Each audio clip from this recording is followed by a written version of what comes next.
Ici, il y a 3 présidents et c'est la présidence collégiale qui existe, constituée de 3 membres, un Serbe, un Bosniaque, un Croate. Il n'est pas possible d'avoir un accord sur un objectif précis parce que le pouvoir est divisé.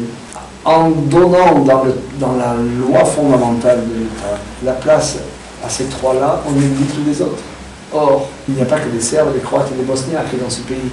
Il y a beaucoup de minorités, 17 minorités. Il y a des Juifs, il y a des Roms, etc., etc., etc. Et il y a une sorte de Sénat, une chambre haute du Parlement, qui, là également, ne réunit que de par la Constitution, que des Serbes, Bosniaques, Croates. Et des membres des minorités ont dit, ça n'est pas bien, parce que moi je ne suis ni Serbe, ni Bosniaque, ni Croate. Or, je veux être élu, je suis un citoyen comme les autres, j'ai autant de droits, et je veux pouvoir être candidat à la présidence de l'État. Et la Constitution ne le permet pas. Et donc la Cour européenne des droits de l'homme a condamné la Bosnie-Herzégovine à changer sa Constitution pour permettre à chaque citoyen cette égalité devant la charge publique. À l'heure d'aujourd'hui, les responsables politiques ne se sont toujours pas mis d'accord. Dans ce pays, il y a de 4 millions d'habitants, qui est grand comme une grande région de France, comme le Midi-Pyrénées, comme le Rhône-Alpes. Il y a une présidence avec 3 présidents. Il y a 14 régions qui ont chacune leur gouvernement et leur parlement. Il y a 180 ministres. Nous, on en a 17. Toute la richesse que ce pays peut créer, elle est consommée pour exister, pour fonctionner, pour faire vivre cette espèce d'outil politique et administratif qui consomme tout. Il y en a qu'un qui a réussi à rompre cette division, pour l'instant, c'est Michel Platini, patron de l'UEFA, du football européen, car il y avait 3 présidents de la Fédération de Bosnie-Herzégovine de football, 3 présidents, un Serbe, un Croate, un Bosniaque, et notre Michel Platini national a dit « Arrêtez ce bazar, moi je ne vous parle plus ». Et la Bosnie est exclue de la compétition de l'UEFA, c'est-à-dire des Coupes d'Europe de foot. Et comme le foot ici c'est une passion, et que la pression populaire, là, enfin, a pu jouer efficacement, il s'est dépêché de se mettre d'accord et de trouver un président. Voilà. Donc c'est le foot qui a gagné. Il y a des gens très riches et des gens très pauvres. Le salaire moyen est de 420 € par an. Il y a 2 phénomènes qui traduisent une pauvreté croissante, les gens qui vont dans les poubelles chercher à manger. Il y a un phénomène qui est nouveau, qui consiste à acheter des pommes de terre au marché à l'unité et non pas au poids. Il n'y a pas de système de sécurité sociale, les indemnités de chômage ne sont pas importantes. Et c'est pour ça qu'il y a eu des manifestations à partir du mois de février contre le mal-vivre. Le 7 février dernier, le bâtiment de la présidence a été enflammé. J'ai parlé avec certains manifestants, je leur ai dit pourquoi vous là ? Et ils m'ont dit, on est là parce qu'on n'a pas d'argent et on n'a pas de travail. Je ne suis pas bosniaque, je ne suis pas serbe, je ne suis pas croate, je suis chômeur. Voilà, donc il y a des atouts, un pays qui a des richesses naturelles, c'est un réservoir montagneux qui peut produire beaucoup d'électricité. Ce pays a des forêts, des ressources de bois énormes. Il y a un potentiel touristique qui est réel mais qui n'est pas exploité. Il y a des terres agricoles, notamment dans la partie nord, qui sont totalement inexploitées depuis la guerre. Il y a un vrai sentiment, je trouve, chez les jeunes aujourd'hui, les jeunes qui ont entre 18 et 25-30 ans, il y a cette envie chez eux de bouger. Ils coupent un peu avec les codes de leur père et de leur grand-père. La manière de faire est très différente, c'est une manière beaucoup plus professionnelle, beaucoup plus carrée. Et ils ont envie en fait de faire en sorte que les choses bougent à Sarajevo. Il y a toute une communauté de jeunes qui sont très ancrés sur la culture, le théâtre, le cinéma, l'avenir du pays, comment eux pourront s'intégrer, quel emploi est-ce qu'ils pourront avoir. Ce sont des sujets qui intéressent les jeunes aujourd'hui. Donc c'est très très intéressant ce qui se passe aujourd'hui à Sarajevo. Le système éducatif est malade dans ce pays. Il est malade et il est négatif, car il n'est pas fédérateur, mais il confirme pour l'avenir la division entre ces différentes communautés. Chacune a son enseignement distinct.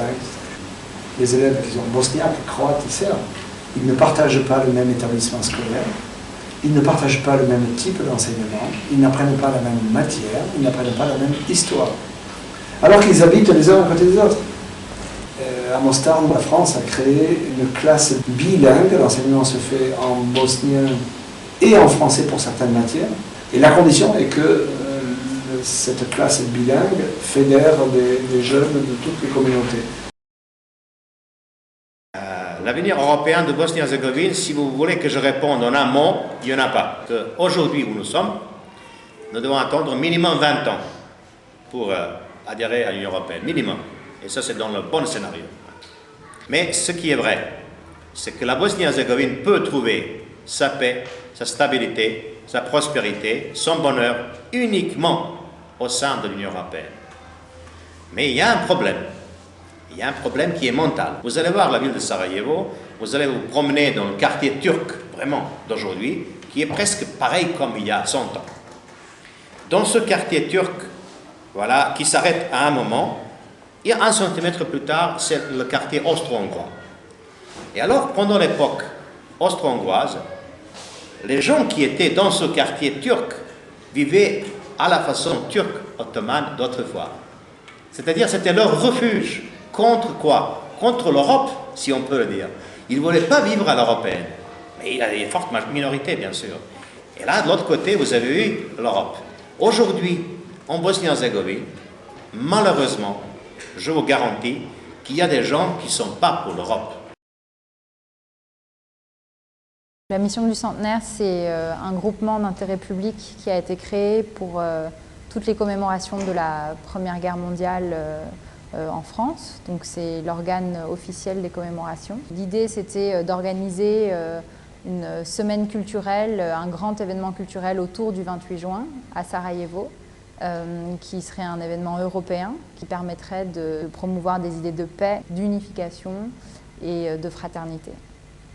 Le tout début de cette semaine commencera par le Sarajevo Grand Prix, qui est une course cycliste qui aura lieu dans toute la ville et qui passera donc de Istorno Sarajevo, Sarajevo Est, à Sarajevo. Après, il y aura une série de conférences organisées par différents pays, il y aura aussi des expositions. Et le 27 et le 28, il y aura plusieurs éléments. Il y aura d'abord le 27, une avant-première d'un film qui a été coproduit par plusieurs pays européens, qui s'appelle Les Ponts de Sarajevo, qui rassemble 13 courts-métrages sur un siècle d'histoire à Sarajevo. Et donc ces 13 réalisateurs européens vont donner leur vision de Sarajevo sur un siècle. Le 28, il y aura un concert de l'Orchestre Philharmonique de Vienne dans la Viecnica, qui est l'ancienne bibliothèque qui a été entièrement rénovée. Moi, je prépare aussi quelque chose, un projet de concert des chorales multireligieuses.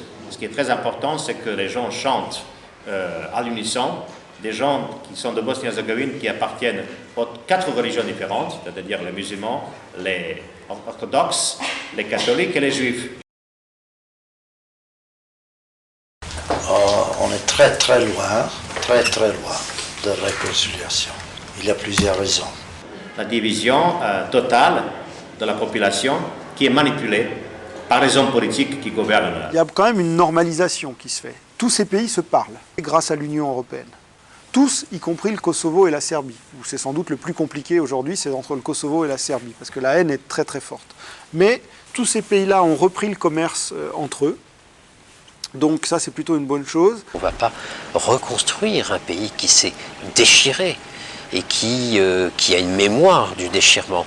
Par contre, comme l'ont fait la France et l'Allemagne après la Seconde Guerre mondiale, on peut se rapprocher, on peut retravailler ensemble, on peut se considérer comme voisins.